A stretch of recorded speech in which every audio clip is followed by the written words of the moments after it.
President Trump unveiled Thursday broad guidelines for states to follow as they begin reopening amid the persistent coronavirus pandemic while leaving the specific plans to the governors.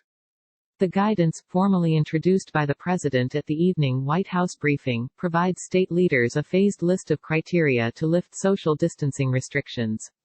For governors to start the process, they must first show coronavirus cases in their state are decreasing. We're starting our life again. We're starting rejuvenation of our economy again in a safe and structured and very responsible fashion, Trump said. The guidance doesn't set a specific timeline, and Trump wouldn't hypothesize what the country will look like by milestone dates like Memorial Day, the 4th of July and Labor Day. But Trump predicted there are 29 states that can begin the opening soon and several that could start the process right away, though he didn't name them. I think you're going to have some nice surprises over the next few days, he said. And I think it'll be much faster than people think. Earlier Thursday, Trump explained the parameters to governors on a conference call, assuring them, "You're going to call your own shots," according to a recording of the call obtained by The Washington Post. But he emphasized that the federal government will be involved to support the states in the process. Sign up for our Coronavirus Updates newsletter to track the outbreak. All stories linked in the newsletter are free to access.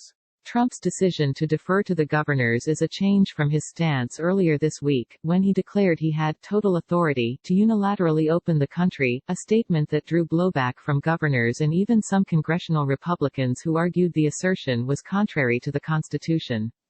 The guidelines suggest that before reopening, states should first see a decrease in confirmed coronavirus cases over a 14-day period. That suggestion is in line with the recommendations of public health experts, who have said that due to the virus's 14-day incubation period, states should refrain from moving toward relaxing their restrictions until they have seen a sustained reduction in new cases for at least that long. The White House plan also states that hospitals should be able to treat all patients without crisis care and have a robust testing system in place for at-risk health care workers before proceeding to a phased reopening. Complete coronavirus coverage, live updates. One tension point is testing capacity, and Trump stated as he has previously that the states, not the federal government, are going to lead the testing. But some governors appealed to Trump for more testing kits and supplies, pointing to shortages of key equipment in their states. Montana Governor Steve Bullock, D., said that his state recently got the Great Abbott machines, referring to the highly sought-after rapid response tests developed by Abbott Laboratories, but 2 weeks later, we don't have testing kits to actually use them. Testing supplies do remain a challenge, Bullock said. Deborah Birx, the White House Coronavirus Task Force coordinator, described a role for the federal government in connecting states with laboratories that have available testing.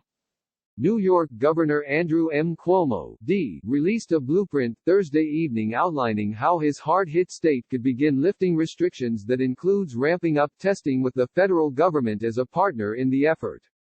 Shortly before, Cuomo appeared on Sean Hannity's radio show, where he broadly agreed with Hannity's assessment of what New York will look like when it begins to phase out of safety measures, temperature checks before entering any building, masks and gloves required indoors. The White House guidance describes 3 phases for a gradual return to normalcy. In Phase 1, large venues like restaurants, movie theaters, sports stadiums and gyms may reopen if they can operate under strict physical distancing protocols. But bars should remain closed, as well as schools and day cares, the guidance says. In that first phase, people are encouraged to continue practicing social distancing, vulnerable populations to stay home and employers to allow telework. If there's no indication of a coronavirus rebound, a state can move into Phase 2, which allows schools to open, non-essential travel to resume and large venues to begin to ease physical distancing. Phase 3 lifts most remaining safety restrictions, though it still advises large venues continue limited social distancing. Trump rejected that these phases represent a new normal, remaining committed that one-day restaurants and sports venues will again be filled. There's not going to be a new normal where somebody has been having for 25 years 158 seats in a restaurant and now he's got 34, Trump said during the briefing. That wouldn't work. That's not normal. No, normal will be if he has the 158 seats. And that's going to happen, and it's going to happen relatively quickly, we hope. Trump also held a conference call with senators earlier Thursday. During the call, the president largely held back and listened to the senators, as both Democrats and Republicans alike pressed him on the need for more broad testing availability, according to senators on the call and other officials briefed on it. Democrats in particular expressed wariness to the president about reopening the economy until the testing was robust enough, according to one of the officials, who spoke on the condition of anonymity to discuss a private conference call. Still, some GOP senators also spoke of their vision for what a restart of the economy would look like. Senator Mike Braun, RInd, who participated in the call Thursday, said the reopenings should be staggered, county by county, state by state, depending on each locality's circumstances, and that Trump was definitely receptive to that position. Braun warned in an interview that the economy was very close to the point of irreparable damage. There's no way we're going to be able to test comprehensive enough and with enough confidence where it would assuage the fears of people who want that in place before you reopen the economy, Braun said.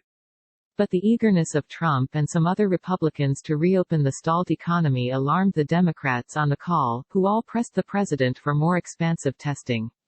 Trump and Vice President Pence told senators that the current testing capacity was about 120,000 tests per day, said Senator Tammy Duckworth, D.I., who also participated on the call.